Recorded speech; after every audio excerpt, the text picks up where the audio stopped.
Welcome to the Chronic Health Collective. This isn't just a community, it's your fresh start. We gathered the best coaches and experts to help you reclaim your energy, heal from the inside out, and live with purpose. Whether you're longing for more energy, deeper healing in your relationships, or a life that feels more aligned and fulfilling, you're not alone anymore. Welcome and joining us today, we have an amazing guest. So we are actually on a hot seat today. Oh, so we're the guests, actually. We're the guests. Okay. Leandra is here to, I guess, interview us. Love it. I love it. Yeah, because we get a lot of questions about how do you guys stay together. Something like that. Sometimes nice in a nice way, sometimes not. Yeah. So and I usually don't have an answer for them. So I guess Leandra, let's see if you can bring it Yeah, up. this is gonna Pull be the great. answers out of us. I love it. I'm excited. So I usually, in my line of work as a life and dating coach, I usually ask people, the ones that are married, like, how did you meet? So I'll get to ask the questions because I'm always looking for a love story. And I'm looking for, how people met, what drew each other to them, all those things, because people need to hear love stories. And they need to be encouraged. So that's what I provide for my clients and for my community. I'm like, love abounds, and it's available for everyone. So that leads me to you guys. I have only known you as a couple, and it's been a delight to get to know y'all a little bit. And I'm still getting to know y'all. So this will be the actual real first time that I really get to know your story. So y'all told me for like half a second that y'all been together since high school. So my question is like, what, did y'all start dating in high school, or did y'all just meet in high school?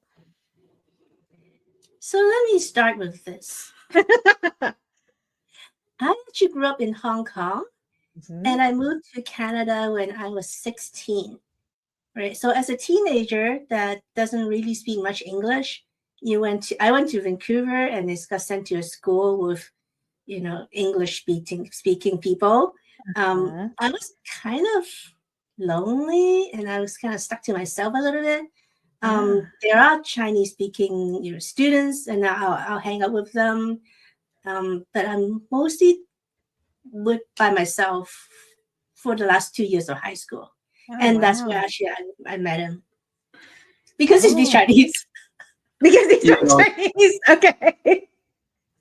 That's a very important element. Simplifying this, Leandra. Like the Chinese people back in the day. Okay, this is really FOBs, right? FOBs, fresh off the boat. Okay. She was definitely one of those FOBs that most of our local guys, like I grew up in Vancouver, would try to stay away from. But she was really good friends with one of my best friends that, she's a local, but she would consider herself a FOB. But I was always intrigued, but, we didn't really actually meet until Valentine's Day of grade 12. Oh, right. Okay. Yeah. So both of us actually like different people during Valentine's Day. Okay. Like, you know how in high school you get to send a rose out, as a secret Valentine, and then you bring the little poem out and they'll read it in front of the class and they'll embarrass whoever's giving the rose out. Yeah. Well, I got jilted by the person I was giving a rose to. She got jilted by the person she gave the rose to. Oh. Right. And then one of her best friends wrote another rose and sent it to me through using her as a joke. Right. Oh, And it was a really raunchy poem. Yeah, I didn't know what that meant. You sent, wait, you, okay. My friend sent it in my name to him. Oh my gosh. Okay. And it was a raunchy poem. Do you remember Oh, what it the was like poem said? roses are red, violets are blue. No. It was roses are red. What is green? I don't know. It's roses are red. Something. Violets are blue. Something is green. I like your legs, especially in between, or something like that. It was so raunchy, right? It's like I got to figure out who wrote this damn thing, right? And so even though it said it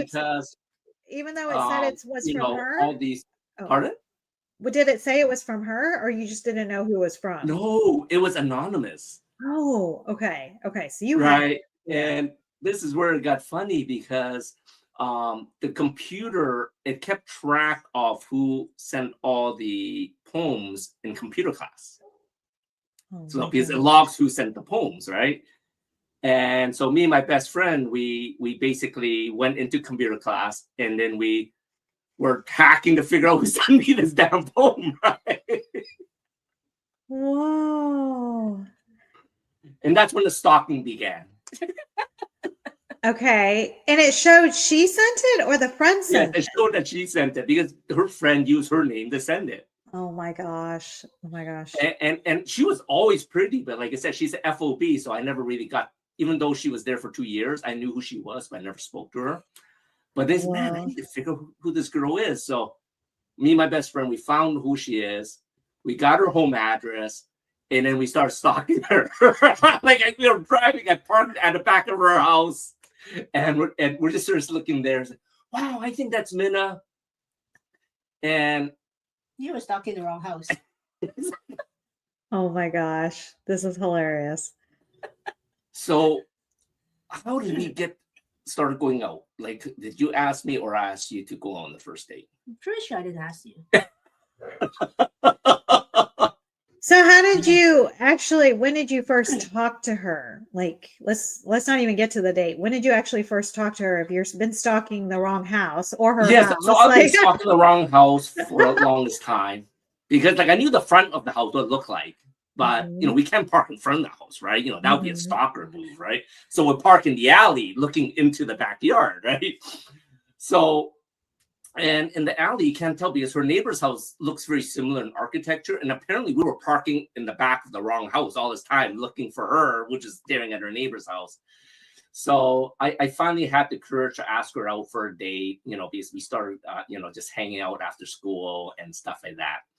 And then, you know, tell her about how smart you are in science and math and how you got me in trouble.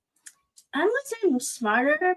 I just, because I came from Hong Kong, we're more advanced, right? oh, So okay. this material that they taught in grade 11 and 12, I probably did that like a couple of years ago in Hong Kong. So to me, that's a refresher. So I'm like super smart to them because I get 110% of everything on the math, on, you know, geometry and stuff. Right. So in grade 12, they have like the free blocks where you can just hang out. But a lot of times, because her marks are so good, she can just sort of roam around class because she's, you know, she's acing the test, and the teachers just love her. They don't care. She's knocking on the door in my geometry class, and it's, so I say, hey, I need to go to the bathroom, right? You know. So we're going outside, and then, you know, we're just what's the best way? We were together in the hallway, okay, like snuggled up, right? And I guess we're out there for a long time. So the teacher comes out. His name was Mr. Carter. He comes out, and you would think we're smarter to be further away from the door. We're like literally outside the freaking door. He says, you know, I was going by a Chinese name by then. It's like, Chun and Minna, what the hell are you doing here? And I say, oh, freaking hell, I thought I was in trouble, right? Yeah. And then he looks at her, oh, hi, Minna. You know, it's like, how things going? He's like, she's their top student. He says, Chun, get back in class and don't do this again, right? You know, like, I didn't get trouble because she was like the top student, right? It was. Oh my gosh, that is hilarious. So my question is, for, you know, this is when y'all were together. So Minna, why, when he asked you out, why did you say yes? One, because I don't know how to say no, and two, because I'm very curious what boys are because I grew up in a girls' school. Oh, okay. So boys to me is new. Okay. We get the honest truth.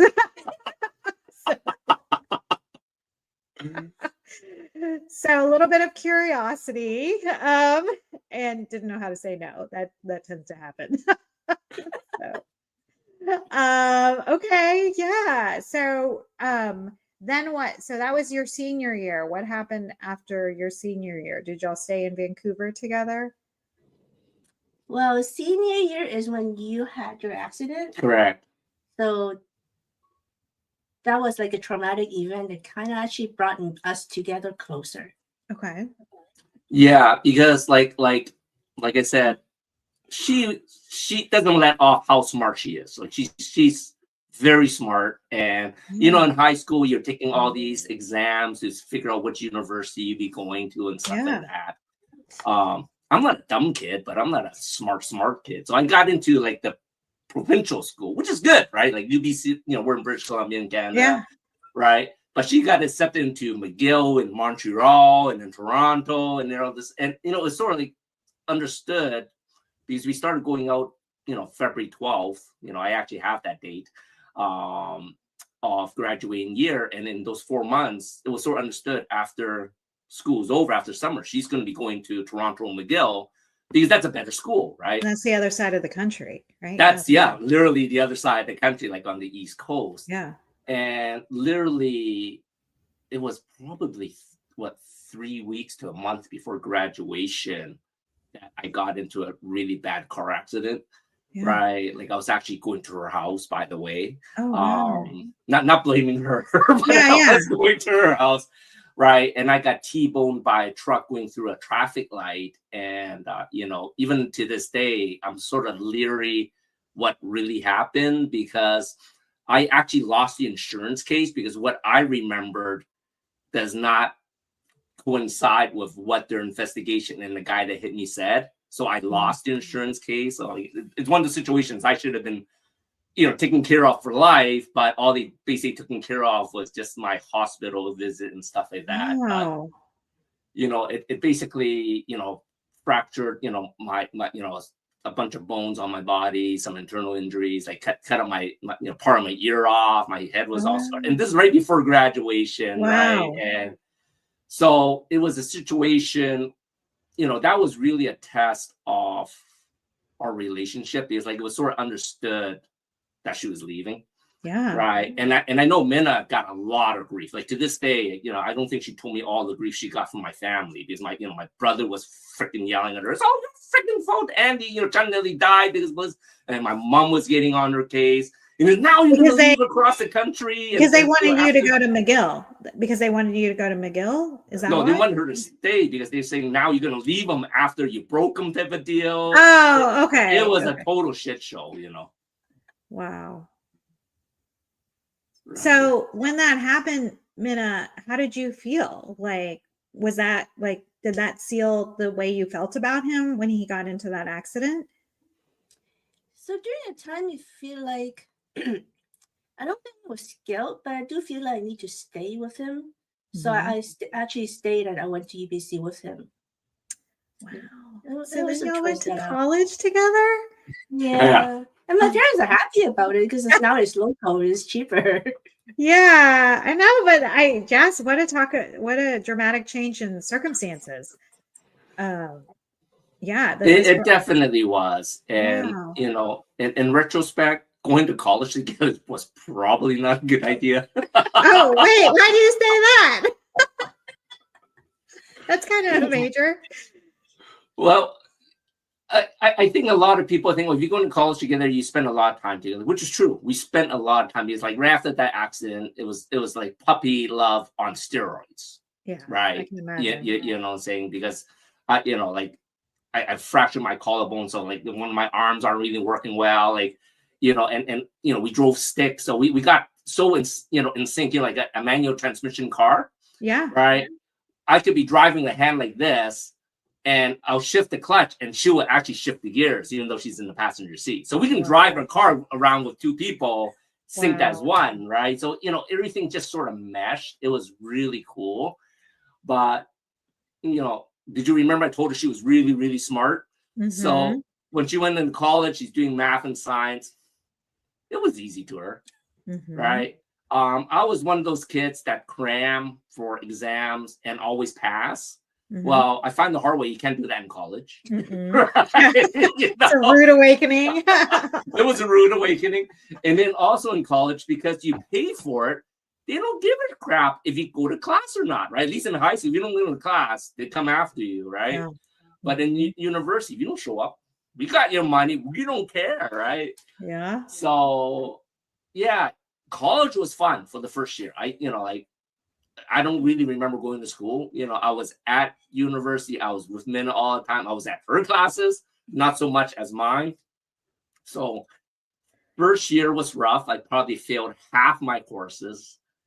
And then second year, it got to the point that maybe college is not for me, and I just dropped out of college, right? Because it was just too much work, and we'll get into that after the break. But yeah, her parents were not happy when I dropped out of college. Just put it that way. I can only imagine what that was like. What did Minna think? I want to know what she thinks and what you thought when we get back. We'll pick that up after the break. Yeah, sounds good. Everything we're made of contains light. From the sun that feeds our world to the energy that flows within us. With LifeWave X39, we've found a way to put that light to work. With X39, we achieved something remarkable in the field of wellness and science that others could not. By utilizing LifeWave's unique patented technology, X39 uses light to elevate GHK-Cu, a copper peptide known to support overall health and wellness. Unlike traditional light therapy, X39 uses the body's own infrared light to naturally increase vitality. By gently stimulating the skin with light, our non-invasive, non-transdermal X39 patches help you conquer your active lifestyle and pave a new way to vibrant health. Becoming a powerhouse is easier than you think. It all starts with your body and a little help from light. Place one LifeWave X39 patch on the body. Apply the patch to clean, dry skin in the morning. Patches may be worn for up to 12 hours before discarding. Keep well hydrated while using this product. Harness your natural potential. Reclaim youthful energy. Live long, live well, live young with LifeWave X39. Be the light. LifeWave.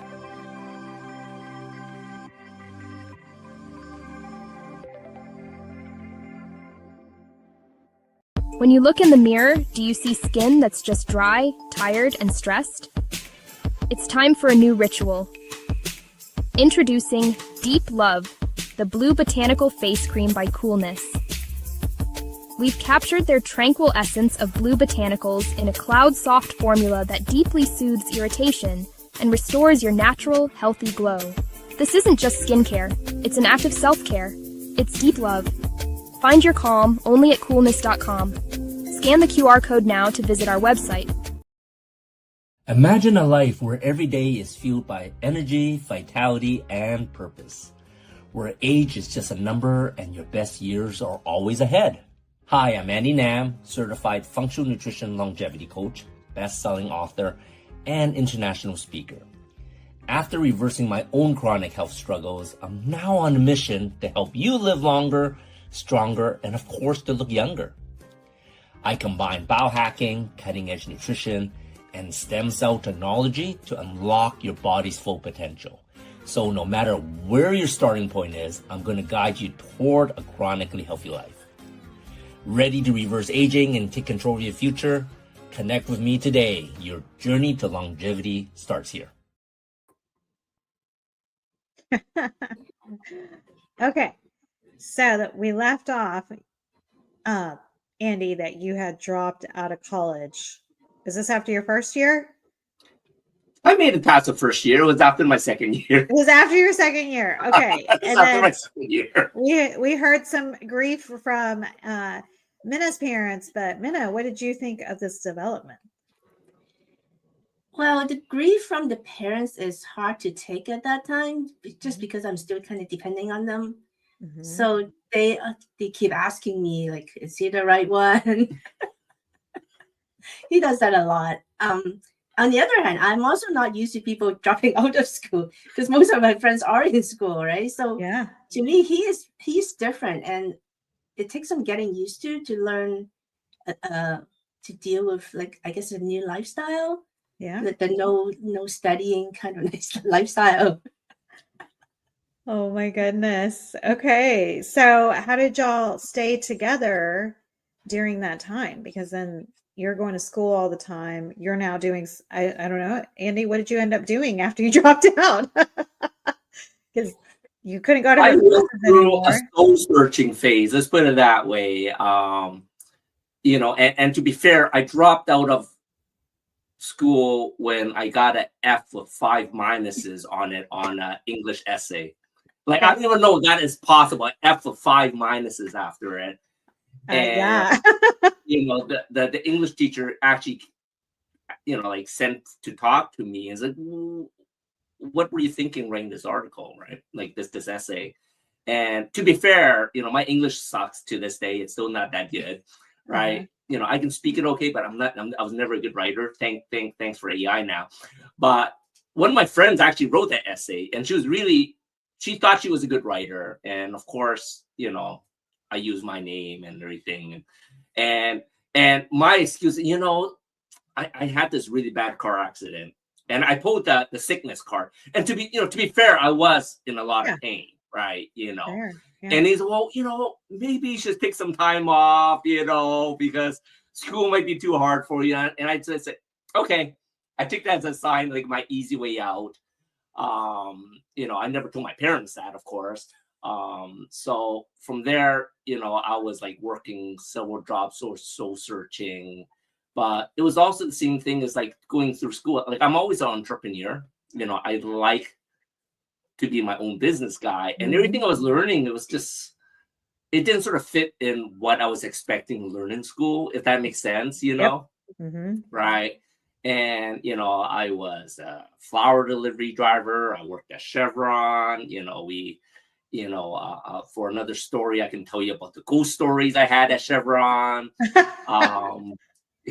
I ended up being a real estate agent for a little while, and that wasn't my passion. So early on, at 21, I figured I really had to find something I was passionate about, right? And that's when we started our first business venture together. Oh, wow. And what was that? Yeah. So it is a automotive parts thing, which we did out of his bedroom. So his bedroom has exhaust and suspension hanging on his wall. In my bedroom wall, I have, like, if you imagine, shocks and, mufflers and brakes, they were hanging in my bedroom wall. So when I tell people, yeah, come into my showroom and walk into my mom's townhouse, hanging in my wall. I was like working on cars in the garage, that was slanted in the townhome and nearly got killed many times because the jacks nearly fell down. But I was happy, because I always loved cars, and I was, my passion was to make them faster. So that's what the business was. Now you're back. What makes sense to me.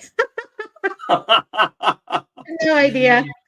Go on. So, it got to the point that it was getting a little dangerous. So we decided to open a shop, and that's when I was tapping into her savings to open our first shop. So, early on, we can say at 21, we were business owners together for our first business. That's incredible. And y'all were not married yet?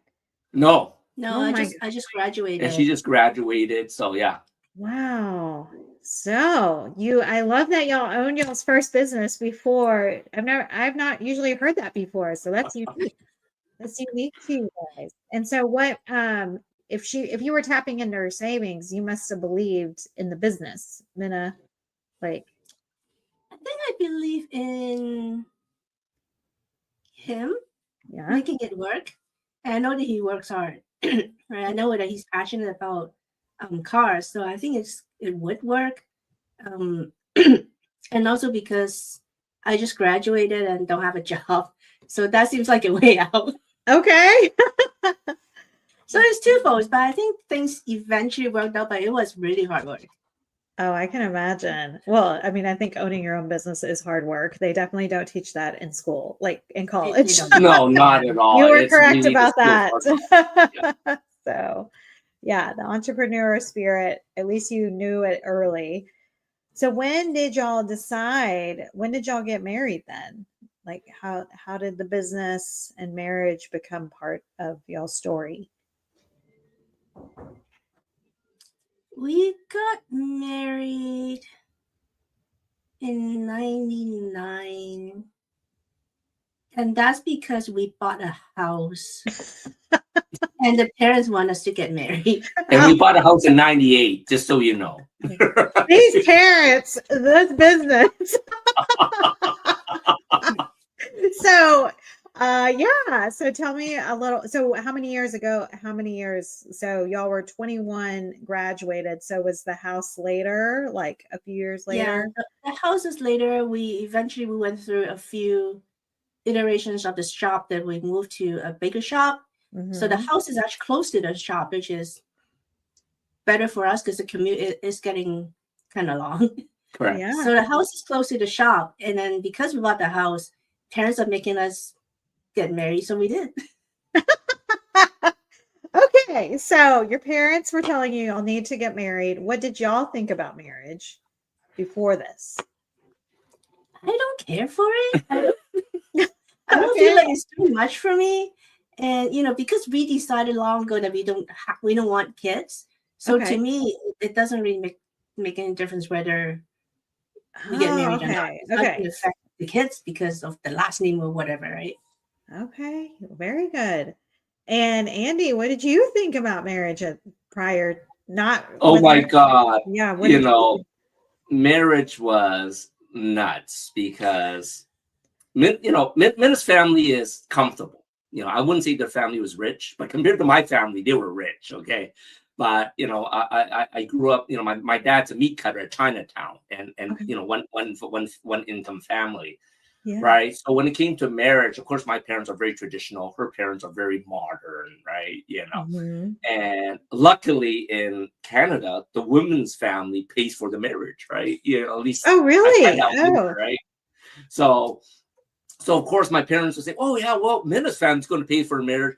I want this, I want this, I want this," and then like me and Minna saying, "No, you're not getting any of that shit. Like unless you're paying for it." Right, they wanted like the traditional Chinese banquet, and my dad wanted like 10, 20 tables because he knew everyone in Chinatown, and we ended up getting married in a hotel, eating English buffet. My parents were not happy. This is yeah. Oh my gosh! But did the idea of marriage, what did you like? How did it land when Minna's parents were like, "Hey, you guys need to get married"? How did you have any thoughts about it?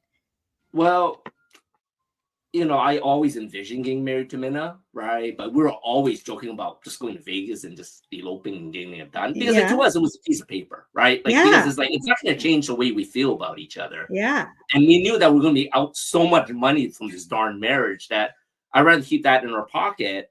Yeah. So, yeah, to us, if we had kids or whatever, I would tell them all over again. If you want to marry, it's on your own money. Don't depend on your parents, right? You decide how big it is, because at the end of the day, to us, it's like all that money. I would have liked it to give it to us toward a down payment or whatever. Yeah. As opposed to spending it all on a stupid banquet where everyone gets drunk and we don't even remember what was going on anyway. Exactly. Yeah. Well, I was thinking more not necessarily the wedding or the ceremony, but just the idea of being someone's husband. Like, so you had always envisioned being her husband. Oh yeah, definitely. Like as soon as we met, she did. Okay. As soon as we met. Right? So, did you know that, Minna? Well, there was never anyone else in our lives, so I think eventually he's the one. She had no choice. But by default, you win. Oh man! So when y'all finally did get married, did y'all? And maybe this is something I always like to ask couples: is did y'all have a vision for your marriage? And sometimes we don't ask that question when we first get married. Maybe it's something y'all have had recently where what is it that you wanted to create by being married? Not necessarily kids, right? We always think about kids, but something other than that for you guys. So I do have a hidden agenda for getting married. And he didn't know that at the time. Okay. And then for me to actually get out of Canada and move to the States. And for me to do that, I kind of have to marry him to take him with me. So Okay. I had to take him with me. And of course, I didn't find that out. Until when? Many years later? No, until literally when we got married in 99 of June. Okay.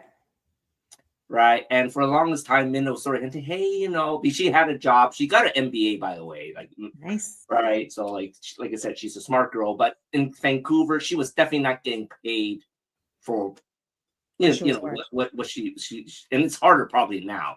Right. Yeah. But we always knew that she wasn't getting what she deserved for for her job. So, during that time, we knew that her brother-in-law said, hey, come down to San Francisco. We can get you a job. And she was sort of talking in the background, and I didn't know too much about it, but we talked a little bit. Oh, yeah, San Francisco's great. And in my mind, like he said, years, right? Yeah, let's work on it. Like my business was finally expanding a little bit.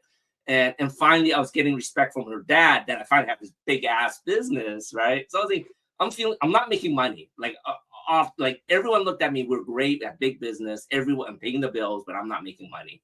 Yeah. Right. But no one knows that next to us, right? Yeah. But anyways, we got married in June of 99, and we're talking about this. And then November of 99 comes, and Minna says, well, we're going to San Francisco for the new year, right? Like in 2000. And I was thinking, sure we are. I'm loving Minna's face over here, by the way. Like, flutter those beautiful eyes. Right? Communication. Right. So being the planner, tell her what you did from November to January. I just moved. I just, packed up and moved. Because my sister's in San Francisco, as I went to stay with her. Right. So you just moved. She just moved. We just moved. No, she just moved, not we. Yeah. So, and did that impact your marriage at all? It came to the point that it sped out me getting rid of my business and moving with her, right? Mm-hmm. And during the time, I think for everything that happens in our lives, there are signs, right? During that same year, 99, my business partner got shot. I can talk about this now because it's so long now. So hopefully they're not listening to this. But let's just say my business partner is an other shady business. Yeah, he had some other shady businesses, and he got shot in the internet cafe, right? Like at midnight. Yeah. Right. But of course, he's never at the shop. I'm at the shop. Right. And I'm always at the shop at 7 a.m. So for months, I was afraid of drive-by shooting. I was just scared for my life. Yeah, right? That's a very traumatic event. Yeah. So when she left, I was thinking, this is a sign to get out of Dodge. Right. Yeah. So, I basically gave my shares to, the partner. And then I sold a little bit to like an outside investor, which basically just took care of expenses. Like, I didn't walk away with any money. Some people thought we walked away with money. I didn't walk away with any money. Yeah. Right. And I moved down there. Right. But what Minna didn't tell me is she went down there to work legally. I couldn't work legally. I was there as her husband. Oh, okay. So all of a sudden, for working for myself for X amount of years, and then all of a sudden not being allowed to work, and then going back to school again. She's, .com, just learn Microsoft and everything. So I went back to school to learn all that stuff. Wow. How fortuitous. That's amazing. Oh my gosh. So, wow. So that's a big change in your relationship. So you'll have to tell us at our next break, like how that's been and how your vision changed for your marriage now in the United States. Exactly. Yeah. Right. But yeah, we're keep telling you as how our story progresses. But yeah, it gets more interesting for sure. Yeah, that's pretty dramatic. Y'all started off with literally a bang. So, oh, Oh, this has been amazing. And All watching right, Minna's so- face as you share. Perfect. We'll be right back and we'll share you more of our craziness. Okay.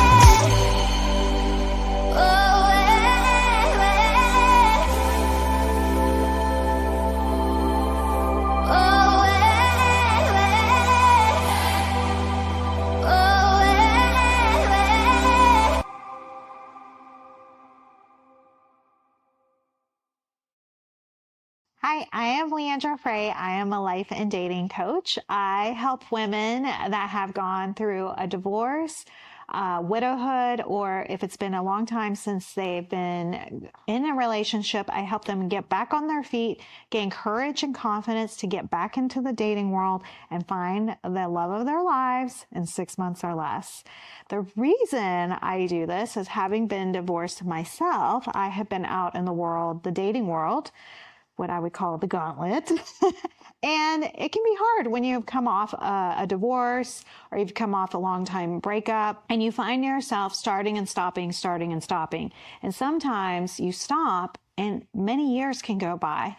And so what I'm here to do and help you is to help you along the way so that you don't give up on yourself and that we learn to create resilience in your dating so that you can keep going and not waste 5, 7, 12 years of your life thinking there's no one out there for you. There are many people out there for you. There is someone looking for you today. So that is why I do what I do, because I love bringing people together because we are all created for love and connection. Why do 98% of beauty enthusiasts rave about coolness? It's all in the blend of ancient wisdom and modern science. Introducing Coolness, Pearlescent Face and Eye Serum Cream. This powerhouse combines the antioxidative power of schisandra berries, the glow of pearl powder, and the hydrating wonders of dragon's blood extract. It's like a time machine for your skin, making it radiant, firm, and oh so smooth. Inspired by ancient Chinese traditions and backed by modern nutritional science, this serum cream is perfect for dry, mature, and aging skin. It's time to unlock your inner glow with Coolness. Treat your skin to the best of both worlds today. Welcome back to Chronic Love Collective. So, Leandra, how are you liking our love story so far? I love this story. I want to make a movie. My goodness. It's very, it's a lot. It's got intrigue and mystery and cultural and generational. We got coming over to the United States and hoodwinking your husband. No, I'm just kidding. So how That did y'all? was literally what it was. So how did the transition go? Being in San Francisco now, deciding to go back to school. You, Minna, you working? I mean, that's like a big.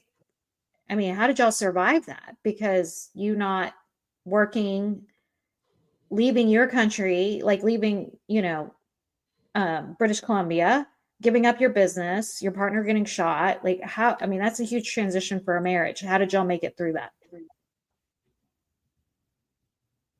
I mean, I have work, but I think he went through a phase of PS3 and other stuff before he figured out that, PS3 studying, and eventually he found another partner for a new business.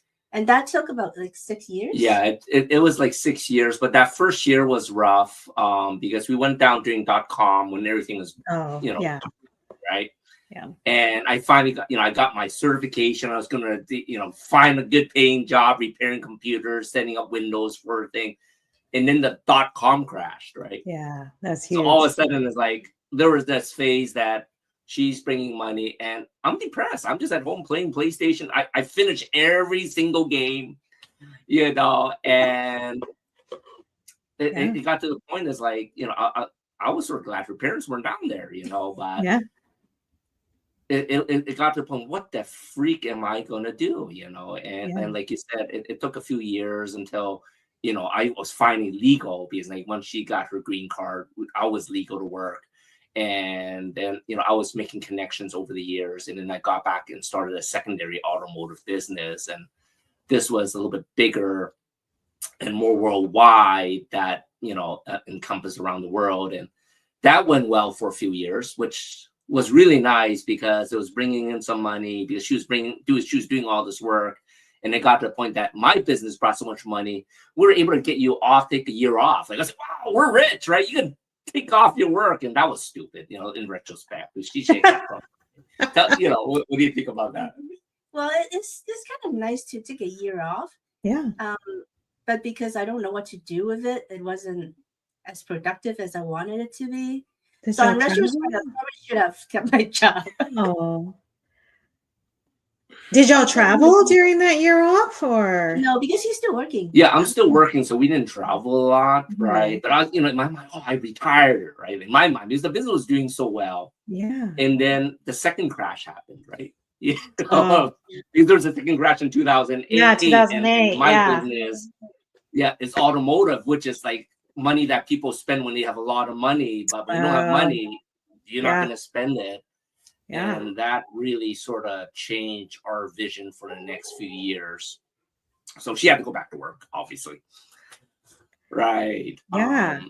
But yeah, you know, there were definitely some ups and downs, you know, some ups. It was, oh, wow, you know, like as, you know, coming together, it was always sort of the way I brought up, I had to take care of the family. You know, I had my vision when I retired. I was so happy, right? You know, I was making enough that we actually bought her a Lotus, and like I promised her a Lotus back in high school, and we actually wow, that's incredible. Right?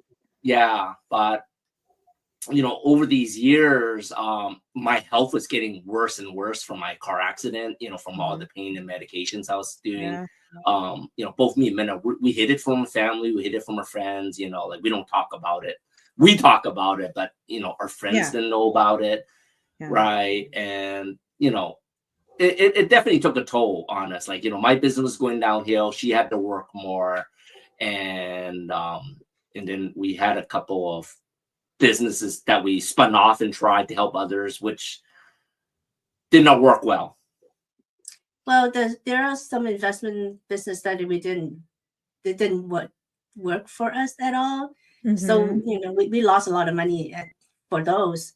So I ended up going back to work, and he figured he needs to get out of the automotive industry and finally get to do something that he really wants to do, and that's actually health. Yeah. So that's how you transitioned. This was after the 2008 then. Yeah. So it took a long time. Like, you know, it got to the point where I was in so much pain that I was just asking my doctors and specialists, like, shit, when is this going to get better?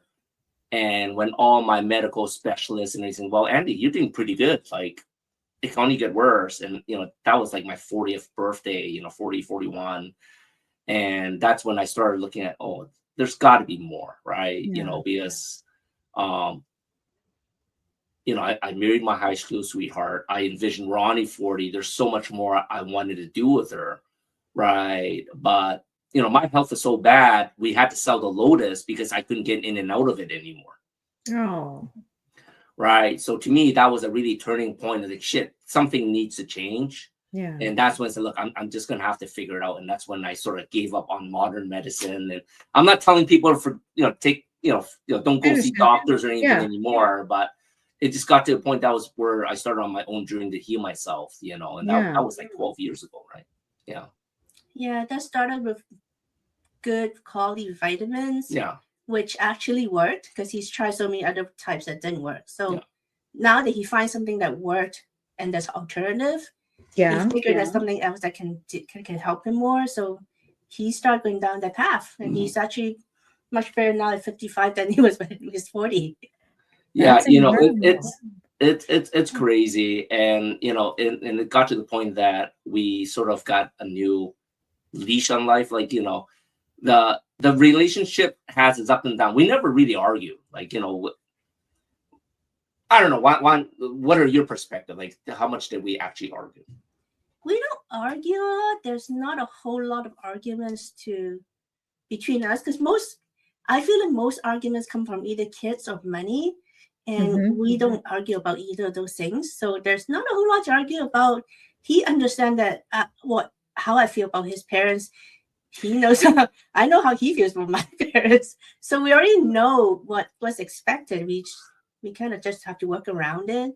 So there's not a whole lot of arguments to happen. Yeah, no, that's incredible. So when you healed yourself, how did the vision for your marriage change? It changed dramatically, because I think it was like when we're 43 and on, in the last 12 years, we traveled probably more than all like all 25 years we've been together. Because before, when we traveled, like I couldn't really sit or stand for more than 20 minutes at a time anywhere. When we eat, I had ideas. It was just uncomfortable, so we couldn't really eat. And we're foodies; we love to eat, right? Yeah. So all of a sudden, to have that leash, being unleashed to travel again and start seeing things and enjoying stuff, and enjoying the relationship. Let's just leave it at that. Enjoying the relationship, okay? Yeah. Without getting outside the PG. I love it. It was great. To me, it was great. I don't know what her views was, but for me, I felt like a teenager. Again. Yeah. Right. And it just got to, like, in these last few years, it just got to, what can we do to bring some of this joy to others, right? And that's sort of where we when we moved to Texas, that's another story, but when we moved to Texas, there's got to be a way that we can touch more people's lives, right? That's when we changed our vision to start the Chronically Healthy Life show, and then start looking for other coaches to help us uplift people in areas that we're not specialists in, that we think is important. Because it's like, I think we lucked out in a relationship, right? Like, everyone says, did you find your soulmate? I think I have. I don't know if she agrees. Maybe you should ask her when I'm not around. Everyone just watch her face through this interview. That's how she answers. I love it. Oh my gosh. So was that the decision? I mean, it changed another trajectory, you healing yourself, changing the marriage, because that's when y'all started working again, back together. Again, it sounded like, and to create the other, not the collective, but the other show that you do. Yes. How long has that been in effect, or when y'all created that, the chronically healthy? We created the Chronically Healthy Life after we moved to Texas. Okay. So this move, we actually communicate a little better. Yes. I was wondering about that. We planned this one better, that we moved together, and he agrees to move before we actually move. So this move is smoother, and we know that we have a common goal, that we need to get out and to a place that is more open, that fits our personality better. And so, now that we're in Texas, we feel like we can openly talk about views a little better. Yeah. And that's why we created the Chronically Healthy Life show. Yeah. Yeah. Well, I love that, the evolution of your marriage. Having conversations before you move across the world or the country.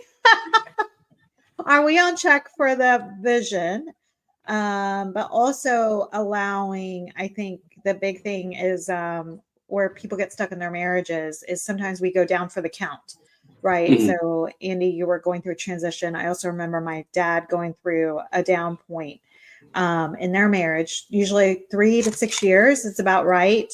But just allowing for that space for when someone is down due to health or job or whatever, just letting someone be and not making it mean anything about the marriage. Someone is down, we get down for whatever reasons.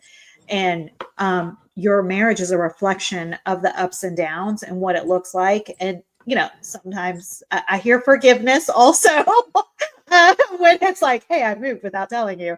Well, not without telling you, but yeah, that's part of the walk. That's part of the journey. And then when y'all got into the same vision for like, this is what we want for others to enjoy, because y'all got literally a new lease on life and a new lease on your marriage. That's incredible. Yeah, it's just interesting because during COVID, we're people watchers. Like you know, we're not relationship coaches, but like we like watching people. and you know how you can just see certain relationships, they are really good on the surface, but something's going on in the back end. And of course, like during COVID, a lot of shelter in place, and me and Minna was saying, look, I think these family going to get closer because they're forced to be together, and these are going to realize they're done. You know what I'm saying? Right. And for us, it just drove us closer. Now, of course, we both work from home. And it's like, I think most people, when they say you see too much of each other, that's always a bad thing. I'm sure she wants more of her personal time. So she's happy when I go visit my parents. Right? But I think that's where vision really comes into play. Like, me and Minna, a lot of times we may not agree on everything, but we do agree on a life vision, like, where we want to be 10, 20, 30 years from now and how we're going to get there. And that's something that we do talk about. We can probably do better, but I think that's sort of important because for a lot of couples, they don't think they need that conversation till later, but the sooner you do it, I think the better it is, Yeah. Well, and it's even good to have for newlyweds. I mean, I know you got married. No, not when you were young. You were already grown. But the fact that y'all started love. But a lot of people don't have that talk. Like we think, oh, we're just going to create a family, but marriage is bigger than that. Because we don't have kids either, and so it's there's so much more available to do. And so, but a lot of people, and it's checking in yearly. It would be nice to do it yearly, and it's okay if it's every few years. But y'all take trips. I noticed y'all were just in Mexico earlier, so maybe y'all had some of those intentional conversations. For sure, and that's usually when we do it on these trips, type of deal, just to check in and relax too, because now you have situations where you're not thinking about work and family and friends, where we can just sort of relax back and say, hey, where we're going to be moving forward, type of deal, and we'll talk about it, and then it'll be off the table, and then we'll worry about when we get home. yeah. Sometimes you just need to disconnect from the day-to-day entrepreneurship of what you all are both creating, because y'all have created something really amazing. Chronic Health Collective, you're chronically healthy, your longevity in both areas with the coolness, all the coaching. I love your videos, Andy, when you show, and now knowing more of your story, I'm like, those workout videos are incredible. Those are incredible, but I didn't know your backstory. So I was looking at your workout videos. Now I know I'm not going to mess with you. Like, you think, oh, I'm a CrossFit trainer. I think I'm a CrossFit trainer. You're never going to see me heaving. I forgot about that. I'm a diehard CrossFitter, so. I love it. I love it. But we just really want to share a vision, and thank you for helping dive in a little bit for our backstory, because a lot of people just think, oh well, they always had things figured out. We didn't. We figured it out along the way. Yeah, I love this, and just creating the space to just make mistakes along the way and hold the space for each other. I mean, that's the biggest thing I'm learning from you is like, hey, it's not always going to be perfect, but we're not going anywhere. Like, that's a big deal. I didn't hear one time saying, or else that's it. Like, if you don't get a job or get off PS3, I'm out. I might have said that at one point. More than one point. Let's put it. Okay. But anyways, we are coming close to the end of our show. So if today's episode spoke to you, don't go it alone. Book your free consult with one of our expert coaches at chronichealthcollective.com for personalized support. For sure, subscribe to our monthly magazine for expert tips from all 11 coaches, including Leandra here, to elevate your health, your mindset, and of course, our relationships. Catch us live every Tuesday at 7 p.m. CST, or watch past episodes anytime on E360 TV or on our YouTube channel at Chronic Health Collective. Thank you for tuning in, and thank you, Leandra, for talking with us this week. And we will see you all back here next week. Thank you. Goodbye now. All right. Thanks.